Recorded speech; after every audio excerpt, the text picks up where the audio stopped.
நயன்தாரா பாருங்க, ம். திரிசா பாருங்க, தமனா பாருங்க,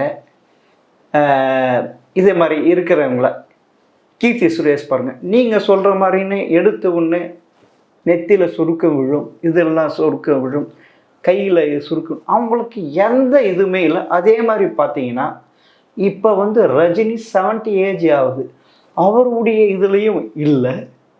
கையில் அந்த ஏஜ் ஃபேக்டருக்கான எந்த இது 70 ஏஜ்னா அப்படியே சுருங்கிடும், அந்த சுருக்கமே இல்லை.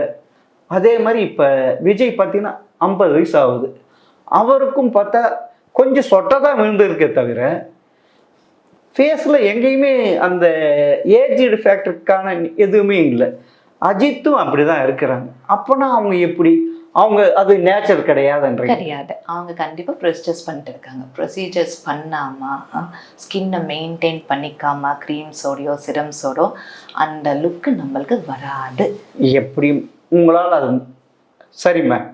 இப்போ எனக்கு 46 ஆகுது, எனக்கு நெத்தியில் சுருக்கம் இருக்குது, கரெக்ட், இப்படி இருக்குது. நீங்கள் என்ன அஜித் மாதிரியும் விஜய் மாதிரியும் சுருக்கமே இல்லாமல் நெத்தி ஃபஸ்ட்டு எனக்கு நெத்தியில் சுருக்கம் இல்லாத உங்களால் காட்ட முடியுமா? கண்டிப்பாக. நீங்கள் நீங்கள் வந்து அவங்க நேச்சராக தான் எடுத்திருப்பாங்கன்னு நினைக்கிறேன். ஏன்னா நீங்கள் சொல்கிற மாதிரி நேச்சருக்கு இது இல்லை, அவங்களும் இதே மாதிரி ஃபாலோ பண்ணுறாங்க டெர்மாலஜி மூலமாக. எது நீங்கள் சொல்கிற அந்த சீரம்லாம் போட்டிருக்கிறாங்க, அப்போனா இவ்வளோ கூட போட்டிருக்காங்கல்ல, சைடு எஃபெக்ட் வருமா? அது எப்படி மேம்? எதுக்குமே சைடு எஃபெக்ட் இருக்கும். கரெக்ட். ஆமாம், இது 100% கரெக்ட். ஆமாம் ஆமாம். அப்படி இருக்கிறப்ப அவங்க பாடி, ஏன்னா அவங்களுடைய பாடி தான் அவங்களுடைய முதலீடு. கரெக்ட். ஆமாம், அதுதான் அவங்களுடைய இதுவே, ஆக்டிங் இதெல்லாம் எல்லாருமே. அப்படி இருக்கிறப்ப உயிர் முக்கியம் இல்லை. அப்போனா இதுல உயிர் பயம் இருக்கு, எனக்கு பயமா இருக்கே மேம்.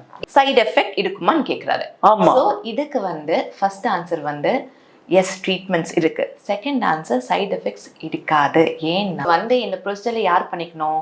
நாங்கள் கரெக்டாக அனலைஸ் பண்ணி அவங்களுக்கு எந்த ஹெல்த் இஷ்யூஸ் இல்லை, எதுவுமே வேறு மருந்து எதுவுமே எடுத்துக்கிறது இல்லை.